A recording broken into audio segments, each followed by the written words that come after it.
Let me now get you the remainder of the broadcast on DD India News Hour, India's voice to the world. I am Ramesh Ramachandran. Coming up in the next hour.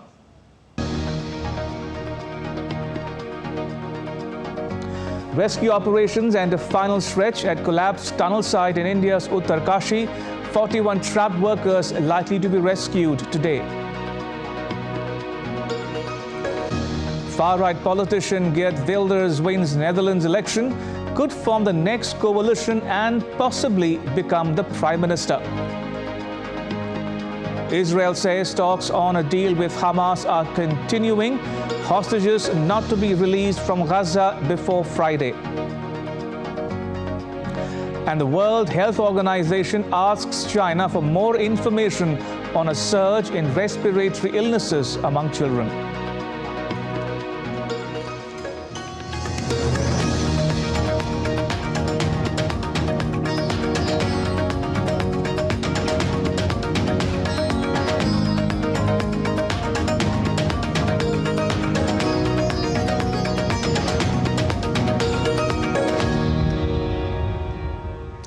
Rescue work in India's northern city of Uttarkashi is now in its final stage as the equipment that's drilling through pipes are being pushed through the debris to rescue trapped workers from the Silkyara tunnel. Police has prepared a green corridor for the effective rescue. 41 ambulances are on standby to take the workers to a makeshift hospital. 44 pipes have been inserted after horizontal drilling so far. Indian Minister General V.K. Singh arrived at the spot for monitoring the situation. India's Uttarakhand Chief Minister Pushkar Singh Dhami is monitoring the situation as well. He is hoping that the workers will be rescued as early as possible. 45 metre जो pipe है auger machine के उसके कारण से जा चुका है और रेस्क्यू अब अंतिम चरण में है। यहाँ पर उनके बाहर निकलने के लिए सारे इंतजाम किए गए हैं। एम्बुलेंस तैयार है, अस्पताल भी पूरी तरह से उनके इलाज के लिए और जो भी चेकअप वगैरह होने हैं वो सब हम लोग कर रहे हैं। उनके परिजनों से भी लगातार हमारे प्रशासन के लोग, स्थानीय लोग, सभी लोग उनका मनोबल बढ़ा रहे हैं। माननीय प्रधानमंत्री जी प्रत्येक दिन इसका अपडेट लेते हैं, पूरी जानकारी लेते हैं और लगातार चिंता करते हैं कि जल्दी से जल्दी होगी कि सभी लोग सकुशल बाहर आए। As India's National Disaster Response Force enters the tunnel to perform a rescue operation on Wednesday, Director General of the NDRF visited the site to take stock of the situation. Yeah, so that is a very good sign. और तीन pipe और 6-6 metre की जाने का हम एक जो estimate लगा रहे हैं वो काम शुरू हो गया है। तो hopefully by the end of the day अगर और कोई चीज़ सामने नहीं आती है, कोई बड़ा पत्थर या और कोई गर्डर, तो आज इसको ऑपरेशन को शायद सफलता मिल जाएगी। And my colleague OP Yadav now joins us for more on this developing story. OP, how's the rescue operation coming along? ये रेस्क्यू ऑपरेशन लगातार युद्ध स्तर पे जारी है और इसमें कल शाम को जब मशीन में कुछ तकनीकी खराबी आ गई थी, जो हॉरिजॉन्टल ड्रिलिंग मशीन है उसकी जो टाइल्स है इसमें लोहे की रोड से टकराने से उसमें कुछ क्रैकिंग हो गई थी। लेकिन देर रात तक दिल्ली से और रुड़की से जो टर्निंग एक्सपर्ट है, इस मशीन के एक्सपर्ट है, उनको बुला लिया गया था और सुबह भोर 5 बजे इस मशीन को ठीक कर लिया गया था। उसके बाद जो हॉरिजॉन्टल मशीन है उसको इंजेस्ट करा के और उसकी असेंबलिंग की गई और दिन में 11 बजे इसने काम शुरू किया। तो 45 मीटर तक इसकी कल तक ड्रिलिंग हो गई थी। आज दिन का अपडेट यह है कि इसने 1.6 मीटर तक ड्रिलिंग की है, तो कुल 46.6 मीटर तक इसकी ड्रिलिंग हो गई है। अब इसमें विशेष ध्यान इस बात का रखा जा रहा है कि जब भी कोई ऐसी तकनीकी दिक्कत आती है तो इंजीनियर्स और एक्सपर्ट्स को बाहर से लाना पड़ता है। तो अभी इन्होंने ऐसा मैकेनिज्म अपनाया कि कौन कौन सी संभावित चुनौतियां आ सकती है उनसे जुड़े एक्सपर्ट और विशेषज्ञ और इंजीनियर्स को यहाँ बुला के रखा जा रहा है। जब तक ये ऑपरेशन पूरा नहीं होगा वो तब तक यही मौजूद रहेंगे। आज दिन में केंद्रीय मंत्री वीके सिंह यहाँ आए और सड़क परिवहन राष्ट्रीय राजमार्ग मंत्रालय के सचिव अनुराग जैन भी यहाँ आए थे। सभी ने इस चीज को बैठक करके तय किया कि जो भी एक्सपर्ट्स हैं या चुनौतियों से संबंधित विशेषज्ञ उनको यहीं पे रखा जाए, ताकि उनको लाने और ले जाने में टाइम जो वेस्ट होता है उससे मजदूरों को बाहर निकालने में बड़ी दिक्कत होती है। इस वजह से इसमें एक एंगल ये बनाया गया। दूसरे एंगल पे जो मजदूर है उनसे खुद केंद्रीय मंत्री वीके सिंह ने बात की और मंत्रालय के सचिव ने भी बात की, अनुराग जैन ने, सभी सकुशल है और इनका मनोवैज्ञानिक स्थिति जांचने के लिए चिकित्सक भी इनमें लगातार इनसे संवाद कर रहे हैं। तो निश्चित तौर पर ये ऑपरेशन भले डिले हो रहा हो, लेकिन इसमें प्रगति बहुत तेजी से हो रही है और उम्मीद की जाती है कि आज देर शाम तक इस ऑपरेशन को पूरा कर लिया जाएगा, अगर किसी तरह की कोई तकनीकी दिक्कत या कोई स्टोन या आयरन रोड बीच में नहीं आती है तो। जी। Right, so as my colleague O.P. Yadav was reporting there from the site of the collapsed tunnel, the rescue efforts are likely to be completed by the evening. So we'll get you more on that as we go along. But just to recap what he said in his conversation there, O.P. Yadav saying that the rescue efforts are taking place on a war footing.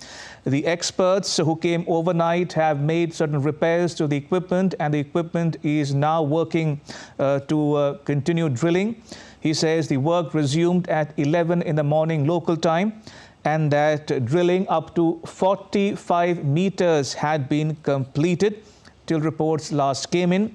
And the experts from outside agencies are also on site, and that psychologists are taking care of the well-being of the 41 trapped workers by talking to them and assessing their mental condition as well. All right, on that note, OP, thank you once again, appreciate it. And now getting to the latest on the Israel-Hamas conflict. Israeli officials have said that there would be no release of hostages held by the Hamas before Friday, despite the two sides agreeing to a temporary truce. The deal was approved by the Israeli government early on Wednesday and had been widely expected to take effect on Thursday.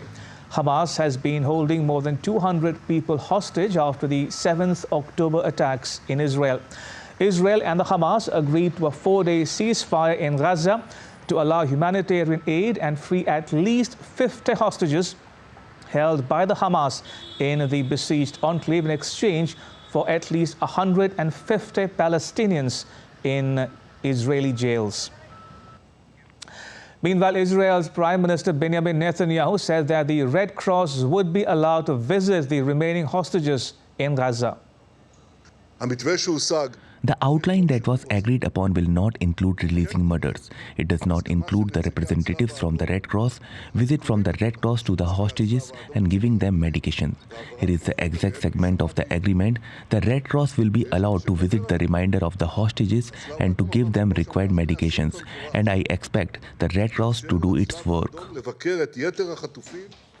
And in some more news related to this developing story, Israel's chief military spokesperson has said that the war in Gaza will continue till the ceasefire comes into effect.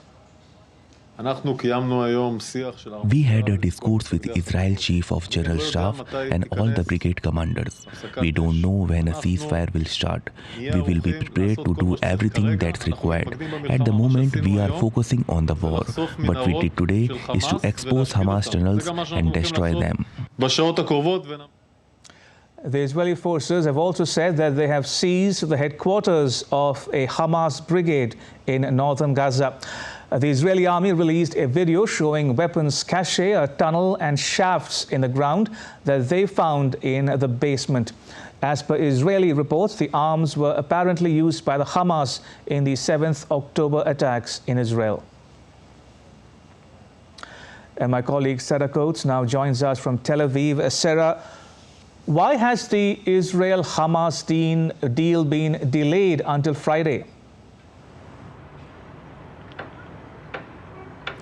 Hello there, Ramesh. Well, look, according to an anonymous Israeli official speaking to Hebrew media, this is potentially because neither side, Israel or Hamas, have actually yet signed this deal. Now, we do expect this to happen in the coming hours. And look, according to the mediator, Qatar, talks are progressing positively. Now, its foreign ministry, Qatar's foreign ministry, came out just a little while ago to say there will be an announcement in the coming hours on just when this truce will begin. While we've also heard from another Israeli source speaking to Haaretz, saying that there's no cause for concern. The delay does not stem from a breakdown in talks. So look, certainly everything we are hearing seems as though this deal is likely to go ahead. The White House says there are some logistical challenges that they are trying to overcome right now. It does, in fact, seem that there will be an announcement in the coming hours. But look, this, of course, is causing a lot of stress for these hostage families who've been desperately waiting to hear their whereabouts or the welfare of their loved ones. They have absolutely no idea what is happening to their family members inside of the Gaza Strip. And so, as you can imagine, it's just been an absolutely terrible time. They are calling this delay psychological warfare. Well, it is important, Ramesh, also to point out that this has been a real blow, this delay, for the people inside the Gaza Strip. There are more than 1.5 million people displaced, and they have been waiting on this aid to come into the Strip. We know that more aid will come in as part of that deal.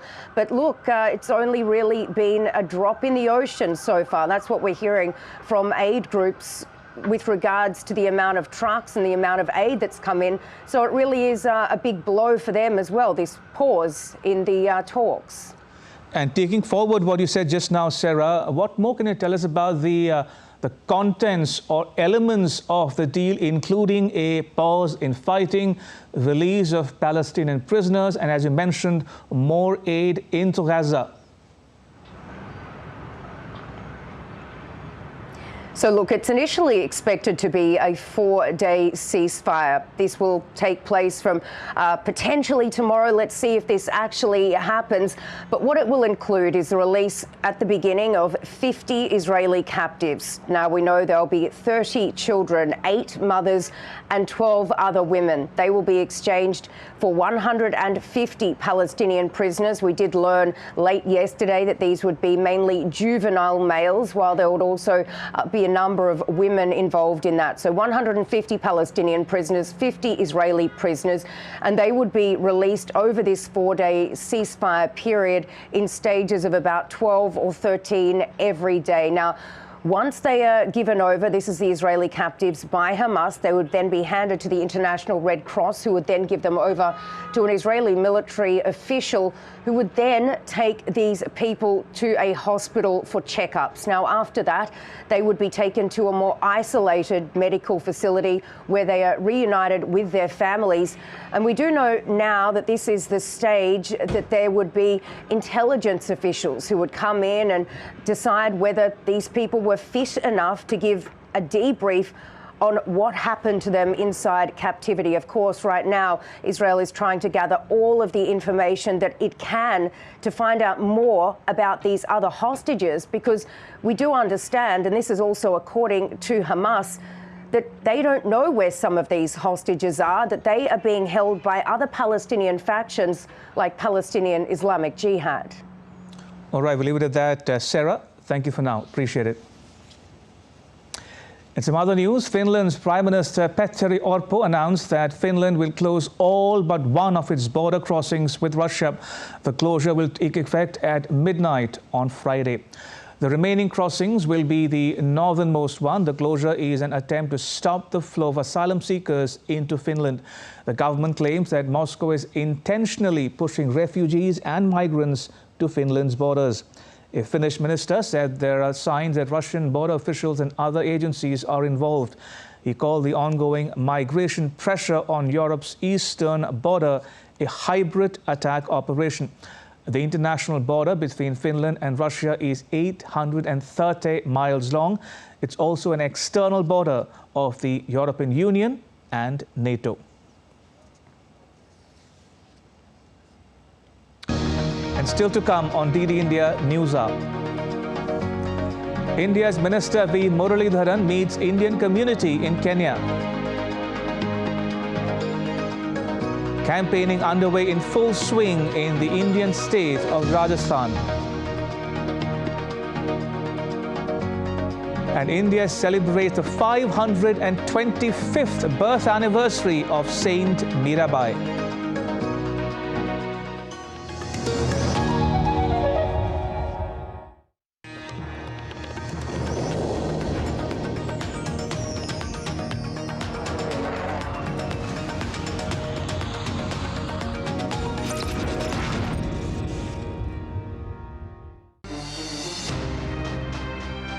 Recent conflicts, wars and calamities have displaced millions of people worldwide.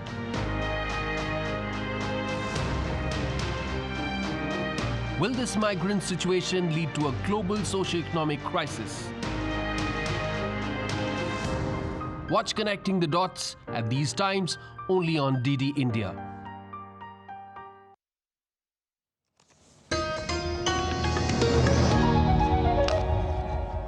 You're watching DD India News Hour. I'm Ramesh Ramachandran. India's Minister of State for External Affairs, V. Muralidharan, engaged with the Indian community in Kenya on Thursday and appreciated their historic contributions to strengthen the bond between the two countries. The minister, who arrived in Kenya for an official visit on Wednesday, inaugurated an exhibition to commemorate the role of Indian soldiers in East Africa during World War I in Nairobi.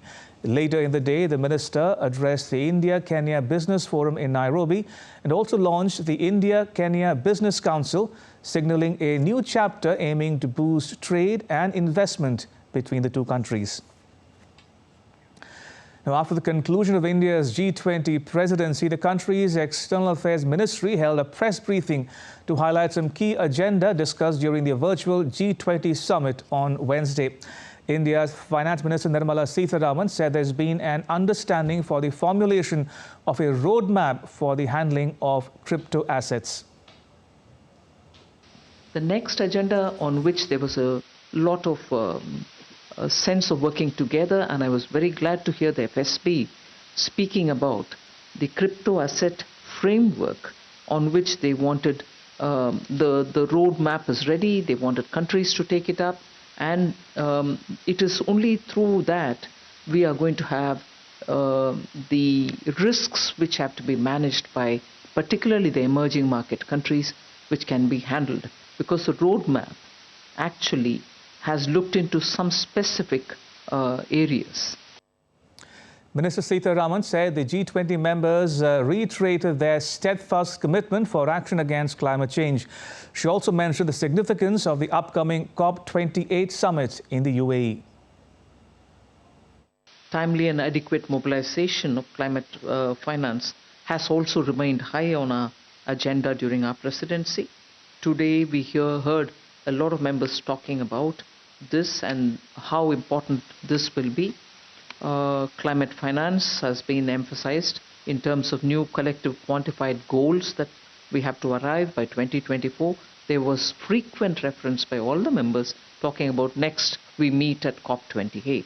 So this marked the major last summit under virtual, however, under the Indian presidency, and effectively ends the Indian presidency. But there was a lingering memory of this presidency moving over to COP28, which was referred to by most members, saying we are going to carry forward our agenda on climate finance to the next. India's External Affairs Minister Dr. S. Jaishankar said that the leaders condemned terrorism, civilian deaths and discussed humanitarian assistance. Minister Jaishankar said that the G20 member states appreciated the truce between Israel and Hamas.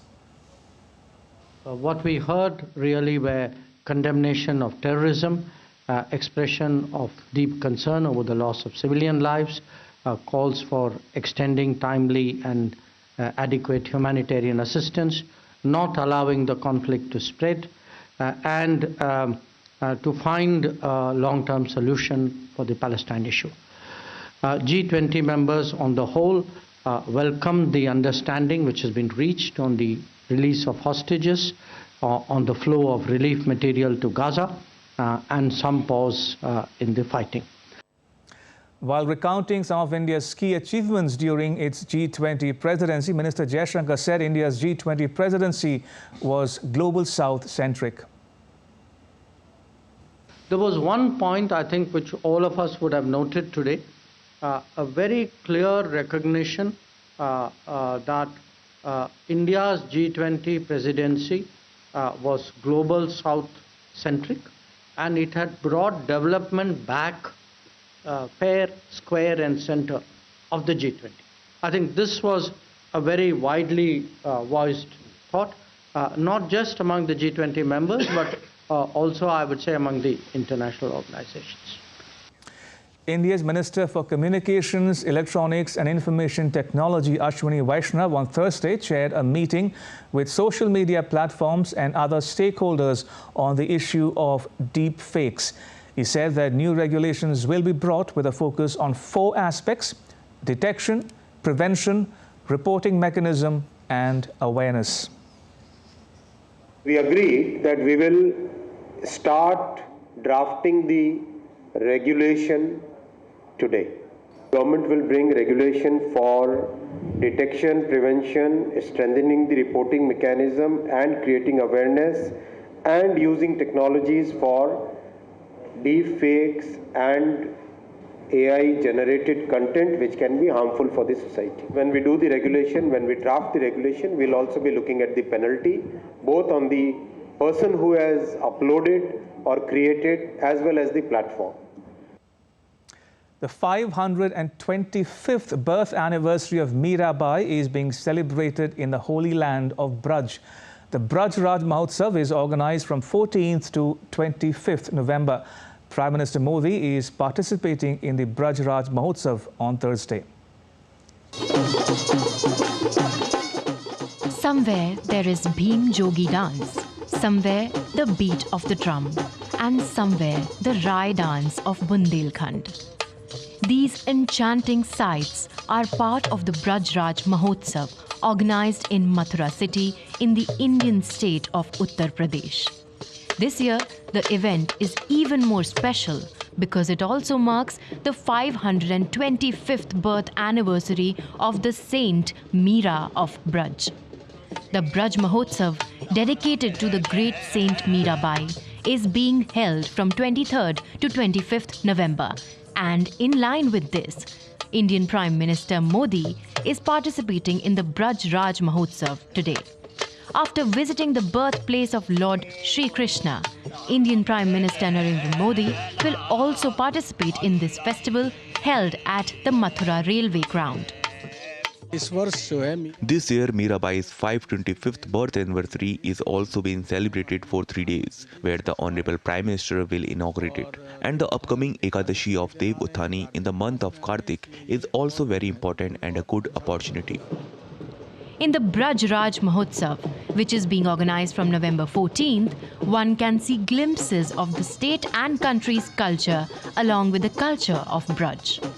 On November 23rd, actor and Member of Parliament from Mathura, Hema Malini, will organize the performance of Mirabai dance drama, while on November 24th, Sumitra Guha, and on November 25th, Kavita Krishnamurthy, along with many national-level artists, will present their performances. This unique cultural event of Braj is not only enriched by national-level artists, but it is also a unique platform for the demonstration of folk art and culture. This is our traditional music instrument. It is our centuries-old tradition, and it is our endeavor to keep this art alive. Bundelkhand has a traditional dance that has been around since the time of the kings and also during the time of Lord Krishna. This tradition dates back to when the kings would return after winning battles, and this dance would be performed in their courts as a celebration of their victory. There is tremendous excitement among the general public regarding the Braj Raj Mahotsav, and people consider this event as an initiative to preserve their culture. It is a very good event that is aimed at promoting our culture. We all come together to take this culture forward and hope to continue doing so. Mathura city is heritage of our culture. It is Krishna's city. His birth happened here, and our culture is our religion, and we must preserve it. The Braj Raj Mahotsav is a fusion of tradition and modernity. The cultural event showcases the cultural heritage and at the same time reflects the glimpse of self-reliant India in the gallery of handicraft stalls and one district, one product. Now take a look at some other stories making news in India. A severe cold wave gripped Kashmir Valley in India. The city of Srinagar experienced a low of -0.8 degrees Celsius, marking a 1 degree increase from the previous night's temperature. Indian security forces in the Union Territory of Jammu and Kashmir recovered arms, ammunition and explosives dropped by a drone along the line of control in Jammu's Akhnur sector. It's believed that a drone dropped the consignment for use by terrorists. Justice M. Fatima Bibi, the first woman judge of India's top court, has passed away. She was 96 years old. Justice Fatima Bibi was the governor of Tamil Nadu between 1997 and 2001. She also served as a first chairperson of the Backward Classes Commission and a member of the first National Human Rights Commission. An Indian Army Medical Corps officer, Colonel Sunitha, has scripted history by becoming the first woman to command Armed Forces Transfusion Centre in the Delhi Cantonment, which is the largest blood transfusion centre of the Indian Armed Forces. The DG-AFMS Lieutenant General Daljit Singh congratulated Colonel Sunitha on her new appointment and wished her more laurels in the future. Campaigning is underway in full swing in the Indian state of Rajasthan. A total of 20 star campaigners of India's ruling party, the BJP, are to hold public meetings at about 50 places on Thursday. BJP leader and India's Prime Minister Narendra Modi addressed a rally at Devgarh in Rajasthan. आजादी के बाद जो देश का सबसे पहला बड़ा घोटाला हुआ ना, वो भी हमारे देश के वीर जवानों के लिए, हमारी फौज के लिए जो खरीदी करनी थी ना, इन्होंने उसमें से भी कट की कर ली थी, इसमें से भी कट की कर ली थी। बॉफर्स घोटाले को भी ये देश कभी नहीं भूल सकता। कांग्रेस ने सबमरीन में घोटाला किया, कांग्रेस ने हेलीकॉप्टर में घोटाला किया, जल हो, नभ हो, थल हो, जहां जाओ कांग्रेस का पंजा एक ही काम करता है, लूटो। For their part, the opposition parties are leaving no stone unturned to woo voters. 5 साल की जो हमारी परफॉर्मेंस है, हमारे कानून हैं, उसमें कमियां बताओ, खामियां बताओ, ये बताओ कि ये खाली धरातल उतरी या नहीं उतरी, खाली हमने घोषणा ही की है क्या? As the United Arab Emirates gears up to host the 28th Conference of Parties, or COP28, the Noor Abu Dhabi solar plant emerges as a symbol of the nation's steadfast dedication to sustainability, marking its leadership in the global movement towards a low-carbon future. Ranked among the world's largest single-site solar power facility, it's become a game-changer in the UAE's renewable energy landscape. My colleague Vinod Kumar spoke to the Noor Abu Dhabi Solar PV Plant's CEO. Take a listen. What's the idea behind the solar power plant, and can you give some facts and figures of this power plant? We have over 3.3 million panels, and we are using a very unique cleaning system to cope up with the challenge of the dust here in this region. We have over 1,400 robotic cleaning systems that are able to clean 3.3 million panels twice daily. And we do our cleaning cycle at every evening, and it is sustainable as well because we don't use a single drop of water in cleaning the entire plant. Okay.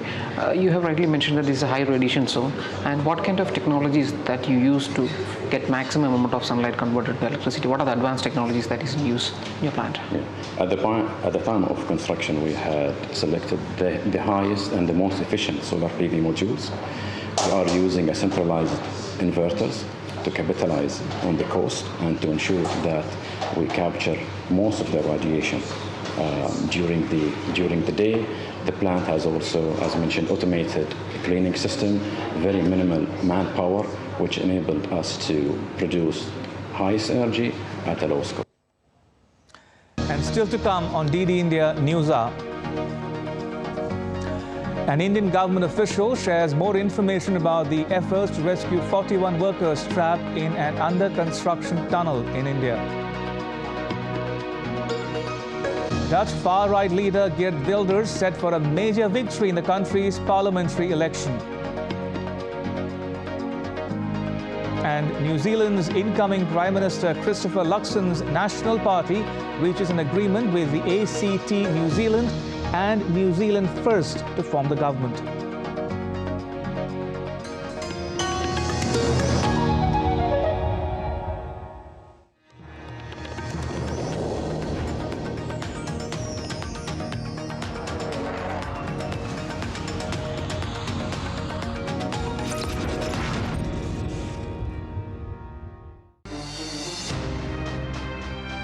Recent conflicts, wars and calamities have displaced millions of people worldwide.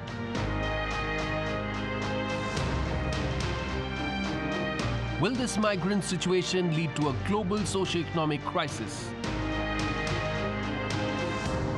Watch Connecting the Dots at these times only on DD India. A platform for the developing world, amplifying the voice of the global south with a focus on the growing economies, resolving the conflicts, showcasing the culture, tradition, heritage and diversity. Watch Voice of the Global South at these times on DD India.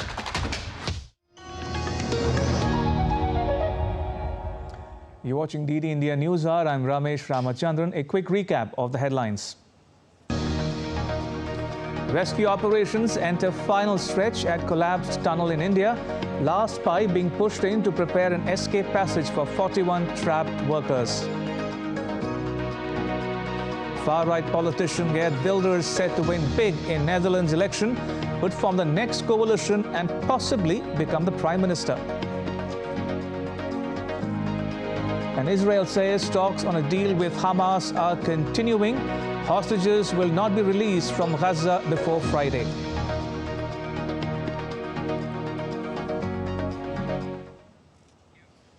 Now going back to the top story, rescue efforts are underway in Uttarkashi. Uttarakhand State Secretary has given latest updates in the rescue operations for the trapped workers in that tunnel.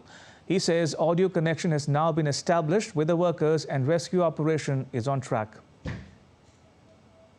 आप लोगों को एक video communication के बारे में पता चला था, उसी प्रकार से हमारे एनडीआरएफ और एसडीआरएफ की टीम ने एक ऑडियो कम्युनिकेशन चैनल भी उनके साथ स्थापित किया है, जिसमें उनसे अब पहले जो पाइप के थ्रू बोल के बात की जा रही थी, पाइप के अलावा वहाँ पर एक वायर के थ्रू एक माइक्रोफोन और स्पीकर उस साइड चला गया है और इस साइड हमारे पास एक हेडफोन के थ्रू और माइक्रोफोन के थ्रू उनसे बात हो पा रही है। तो सबसे पहले जैसे जब एस्टेब्लिश हुआ तो हमारे डॉक्टर्स ने भी उनसे बात की, उनका सभी का स्वास्थ्य का हालचाल जाना। अभी उनके लिए जैसे जो एक मेंटल हेल्थ का भी एस्पेक्ट होता है, उसके लिए जो हमारे एक्सपर्ट हैं उन्होंने भी बात की है, तो उनका काफ़ी अच्छे वो मोटिवेटेड हैं, काफ़ी इस समय अपने इस रेस्क्यू अभियान के बारे में जानकर उनमें थोड़ा उत्साह भी बना है जब से पाइप डाला है। And Lieutenant General Syed Atta Hasnain, retired, who is a member of the NDMA, joins us. General Hasnain, welcome to DD India News Hour. Now, we're told that the rescue efforts have entered the final stretch, as it were. Explain to us, if you will, the steps involved in the process. Thank you, first of all, for inviting me for this program. It's a very important program to bring information to the public about what the government has been doing for the last 10 days. And we know that this tunnel collapsed on the 12th of November, and today is almost the 13th day, or the 12th day almost. And since then, efforts have been going on. The approach has been primarily a multilateral kind of an approach. 5 directions are being attempted simultaneously. And horizontal drilling, which is the one which started first, which has stopped on 16th and 17th of November, resumed on the 22nd night. And the latest reports you are just getting is of this particular access route, which is making headway inside. And all the reports which are coming in at the moment are basically referring to this particular approach. This is approximately 65 meters of approximate distance from where the debris fall. Through the debris, you have to go about 65 meters to make an access to the workers who are stuck there, the 41 workers. Now, It's important to remember is the perception that it's inside. It has not been dark all this time. There has been a light inside because the power cable did not snap. The compressor air cable did not snap either, and so there has been a lifeline in terms of a narrow channel through which some amount of survival rations have been going inside. But all this has exponentially improved in the last 24 to 36 hours, wherein a 6-inch pipeline has also been inducted or also been created, and through that, larger bore, cooked food, water, equipment, medicines, equipment in the sense that some clothing has also been sent, some toiletries have been sent inside. So the aspect of survival is not a major problem at the moment. The issue was also psychosocial to some extent, in the sense that people in isolation, people under such circumstances tend to get psychologically degraded. That has also been catered for by the government, with psychosocial counselors who are there at the moment, now speaking directly to the workers inside through the line, the conduit, which has been established also. You are hearing that this is nearing the end of the whole operation, but I would express a certain degree of caution.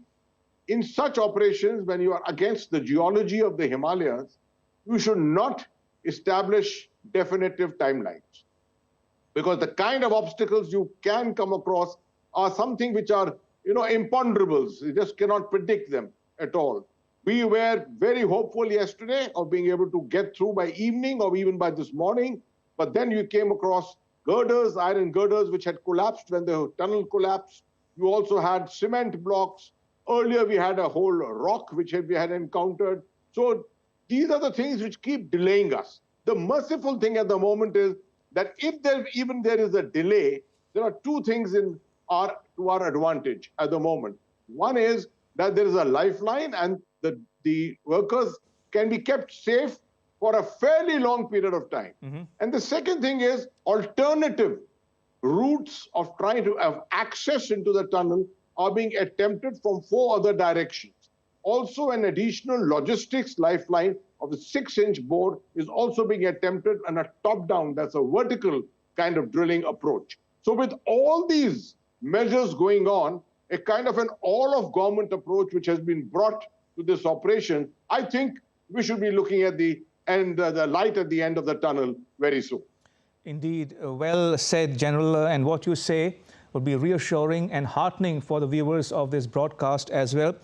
Talking a bit more about the operation itself, General, what kind of inputs or advice do the external agencies give to the rescue workers or the Indian agencies involved in this entire operation so far? That's a very good question. In fact, it's also heartening to know that India has a tremendous amount of its own resources. We've got many good institutions which study hydrology on a regular basis. The technologies are all there. There's a tremendous amount of tunneling, boring, which is going on all over the country in search of energy, oil. There are tunnels being constructed up in the Himalayas in different locations. So there is equipment available, there is talent available, and there's a commitment which is there. But to reinforce all this, we decided to go international. There are people all over the world who probably have had experiences in multiple places simultaneously. In our case, our talent probably has had more experience locally here. But a tunnel collapse of this nature, perhaps we did not have this kind of an expertise.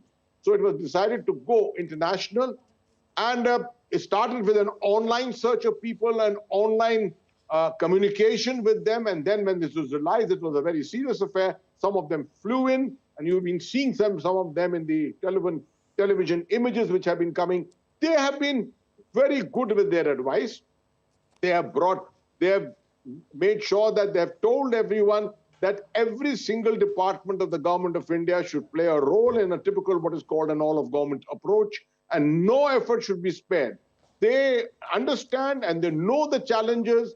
They are also making sure that the stamina of the people inside is retained, maintained. The machinery, they are the ones who have also given a lot of advice on the kind of machinery which can be flown in, brought in by different other transportation means from other parts of the country, and also on the various options which are being attempted simultaneously.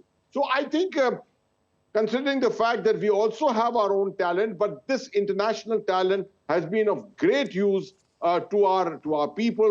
And at the end of the day, I would give a lot of credit to them for this achievement too.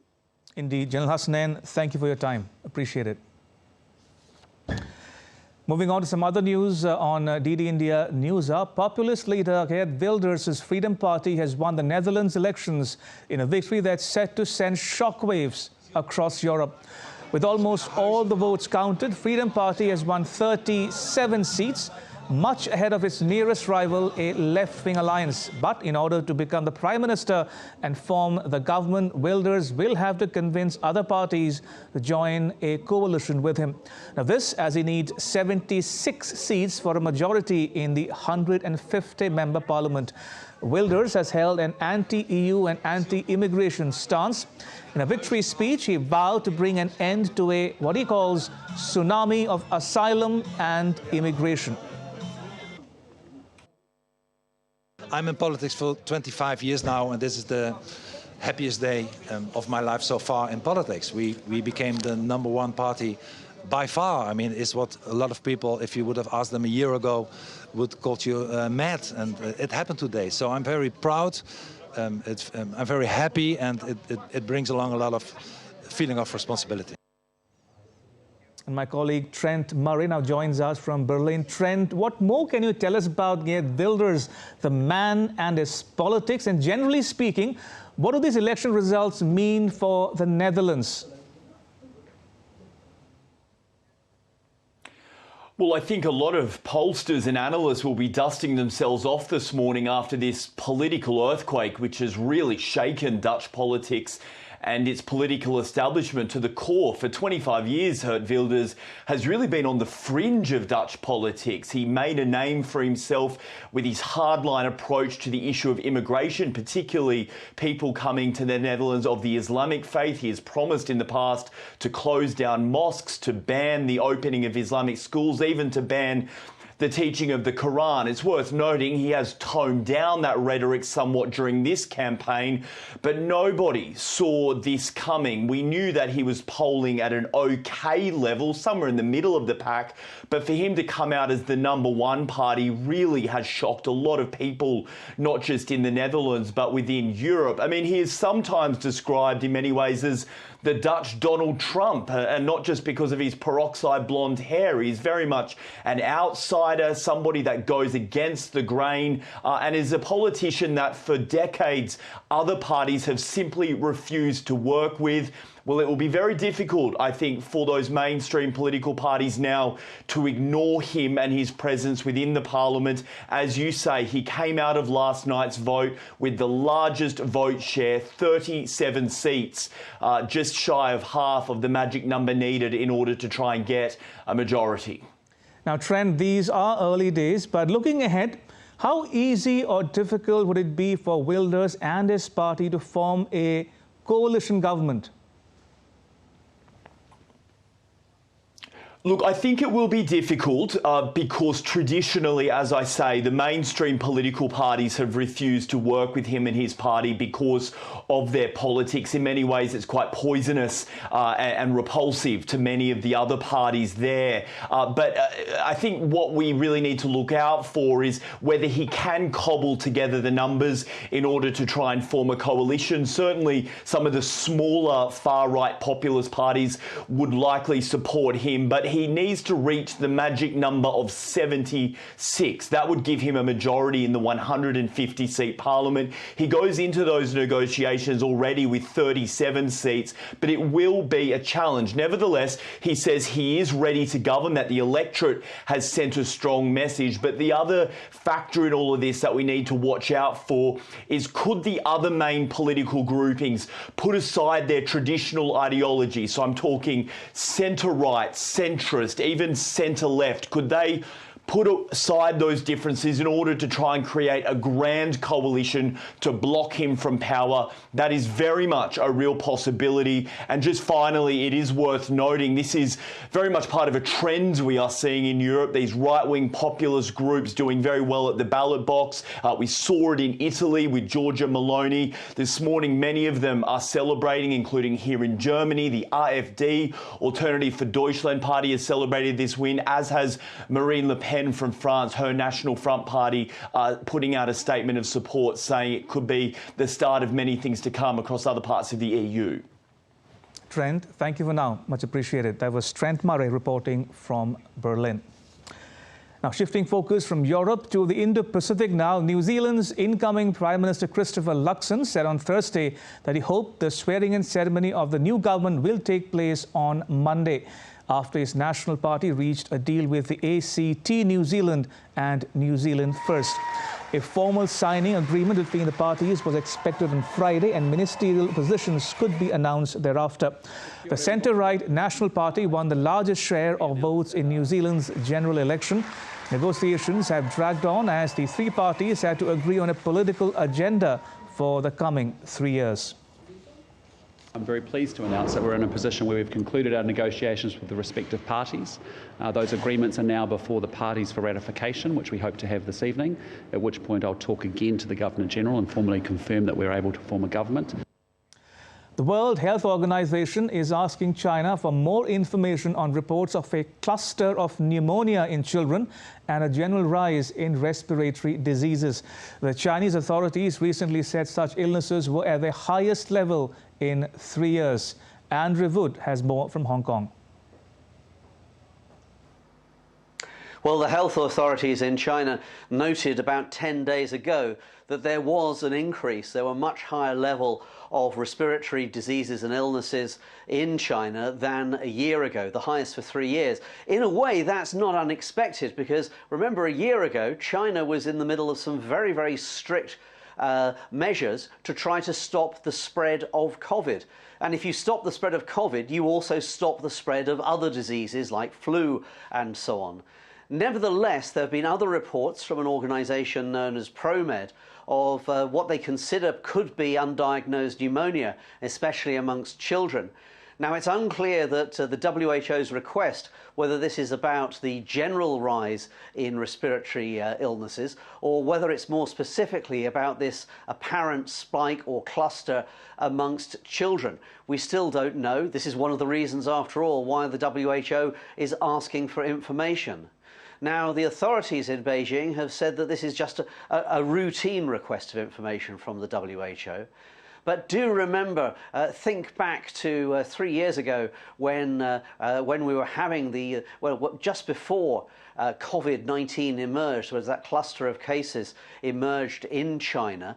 And there were a lot of complaints and criticisms of the WHO and China as well for not being very transparent in the way that information was collected and disseminated, or for that matter was not disseminated. And so there's been a lot of scrutiny of both China and the WHO since then. And remember, this is quite controversial. Remember, a couple of years ago, Australia called for an independent investigation into the origins of COVID, an independent international investigation. And China didn't like that at all, and it put sanctions and tariffs on many Australian products as a result. In Hong Kong, I'm Andrew Wood, reporting for DD India. All right, now take a look at some more stories making news around the world. A Pakistani court ordered authorities to produce former Prime Minister Imran Khan for trial on 28th November, his first public appearance since he was jailed in August. The former premier was arrested on charges of leaking state secrets. Imran Khan was ousted as Prime Minister in a vote on no confidence in 2022. U.S. prosecutors want Binance Holdings' former chief Changpeng Zhao to remain in the United States before his sentencing hearing on 23rd February 2024. This according to a court filing. Zhao pleaded guilty to violating U.S. laws to prevent money laundering. More than 400 Macy's workers in Washington state in the US are planning a 3-day strike starting 24th November. That's Black Friday through Sunday, alleging unfair labor practices and demanding better wages. The 4th Friday of November is one of the busiest and most profitable days of the year at the department store chain. Amid a rare spring heat wave in Western Australia, firefighters battled bushfires that destroyed homes in the city of Perth.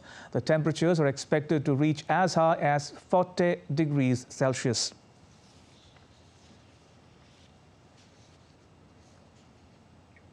And still to come on DD India News Hour. India all set to face Australia in 5-match T20I series. India's Sports Minister Anurag Singh Thakur announces maiden Khelo India Para Games.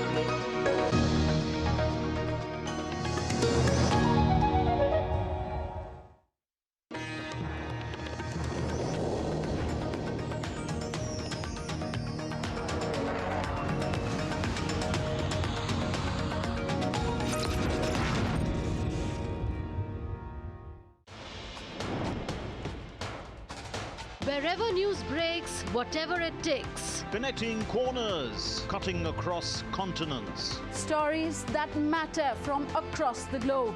Accurate, authentic journalism that serves you right. From politics to glamour, from sports to world affairs, with a fusion of aesthetics and substance. Introducing news in a new avatar. Experience the world through a new lens. Stay tuned to DD India for an exciting journey beyond borders.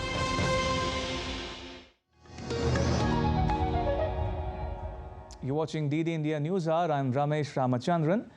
And now to all the news from the world of sport with Deepika. Deepika, over to you. Thanks and good afternoon, Ramesh. First, let's get all our viewers an update on today's India versus Australia T20I series.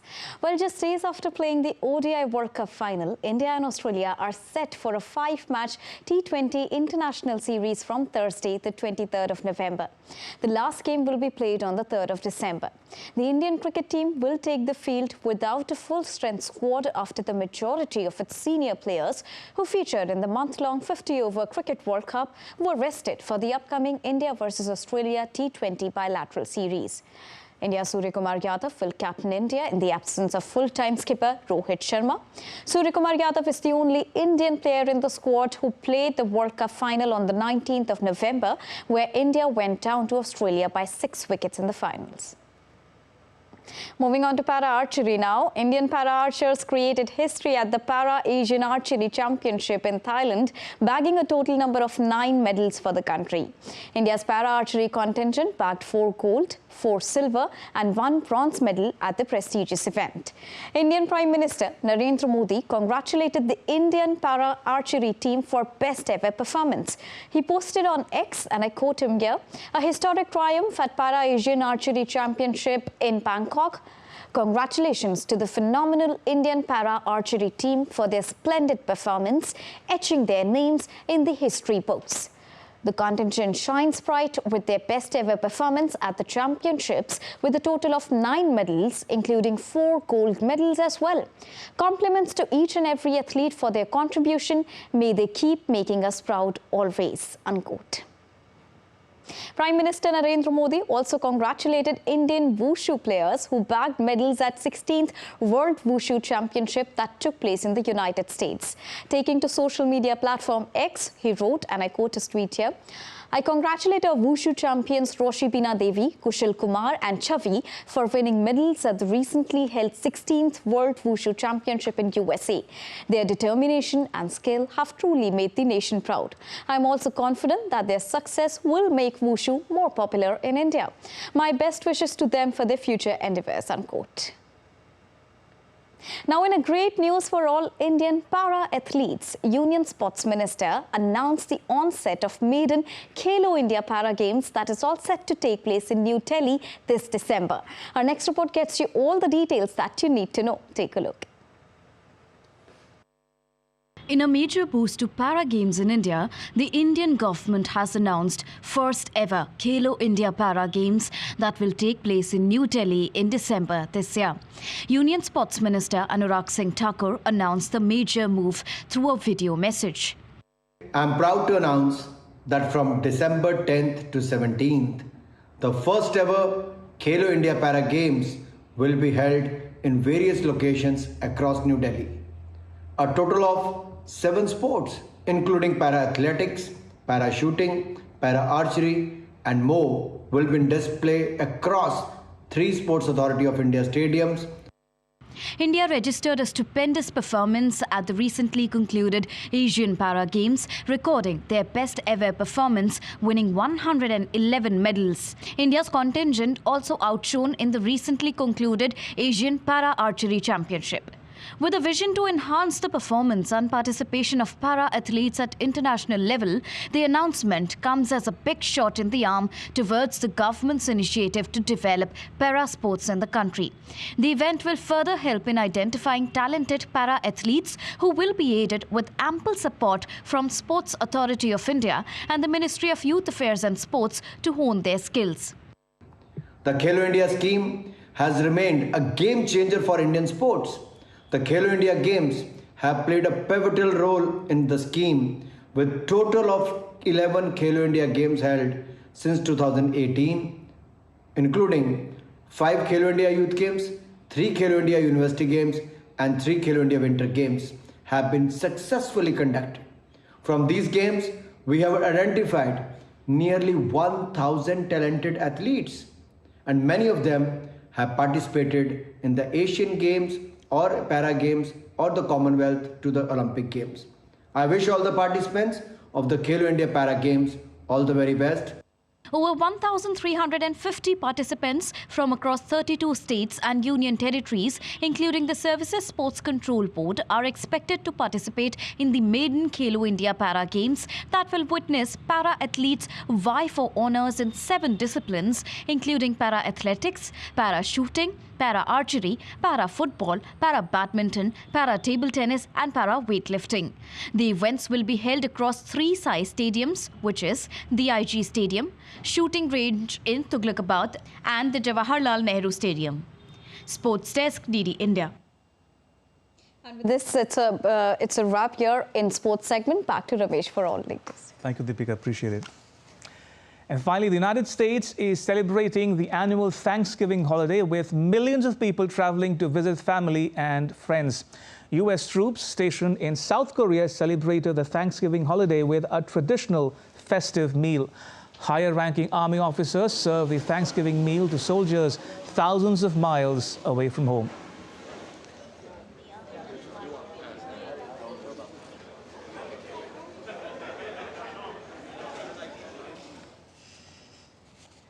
And that's all for this edition of DD India News Hour. Let us know your thoughts on the news of the day. You can connect with us on Facebook, X and Instagram. You can also check out our website, ddindia.co.in. We'll be back with more news as it breaks here on DD India. I am Ramesh Ramachandran. From all of us here in New Delhi, thanks for watching DD India News Hour.